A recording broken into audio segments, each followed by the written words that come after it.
2450 সংখ্যাটিকে কত দ্বারা গুণ করলে সংখ্যাটি পূর্ণবর্গ সংখ্যা হবে? পূর্ণবর্গ সংখ্যা হতে গেলে কি কি প্রয়োজন মাথায় রাখবেন। সবসময় যদি পূর্ণবর্গ সংখ্যা হতে হয় তাহলে মৌলিক যে আপনার ফ্যাক্টরগুলো আছে বা মৌলিক উৎপাদক এর জোড়ায় জোড়ায় থাকতে হবে, তাহলে কি হবে? পূর্ণবর্গ সংখ্যা হবে।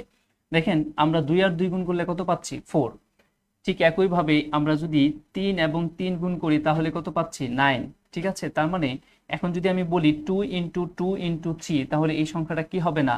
পূর্ণবর্গ সংখ্যা হবে না। কি কারণে হবে না? কারণ মৌলিক উৎপাদকগুলো জোড়ায় নেই। এইখানে জোড়ায় আছে, ঠিক আছে, কিন্তু এইখানে একটা 3 আছে। তার মানে এর সাথে যদি আরেকটা 3 গুণ করে দিতে পারি তাহলে আমার বলা যাবে যে এটা একটা পূর্ণবর্গ সংখ্যা।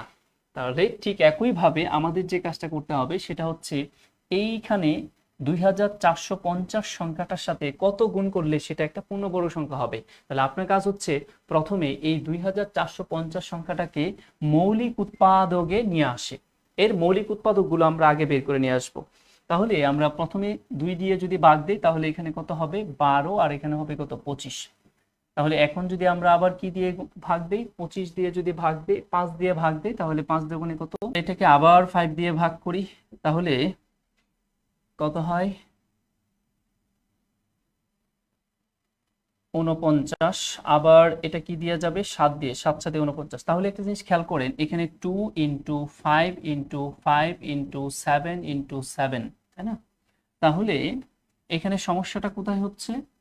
এখানে মৌলিক উৎপাদকের জোড়া এখানে ঠিক আছে, 5 দুইবার আছে, এখানে 7 দুইবার আছে, কিন্তু এখানে 2 কয়বার আছে? একবার আছে। তাহলে তার সাথে যদি আরেকটা 2 গুণ করে দিই তাহলে সেটা কি হবে?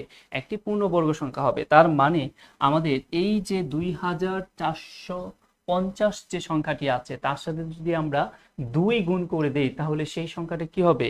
একটি পারফেক্ট স্কোয়ার নাম্বার হবে বা পূর্ণবর্গ সংখ্যা হবে। ওকে।